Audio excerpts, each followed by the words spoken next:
Kereta simple tapi sebenarnya power dan tahan lasak. Ini dia Honda CR-V 2.0 tahun 2012. Didatangkan dengan facelift tahun 2012, projector headlamp dan fog lamp.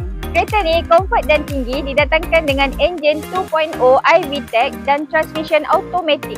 Di bahagian sisi pula datangkan dengan auto folding side mirror, side step, rim 17 inci original Honda.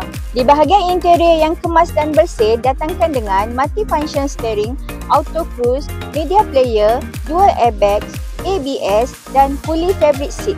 Di bahagian belakang pula didatangkan dengan bumper facelift 2012, spoiler yang simple dan boot space yang luas lebih kurang 600 liter. Dengan harga bodi RM23,800, down payment 10% dan bulanan anggaran RM700 untuk 4 tahun. Untuk SUV bawah RM30,000, boleh cari Liza di Express Autos yang berhad Seksyen 15 Shah Alam, boleh klik di link bio.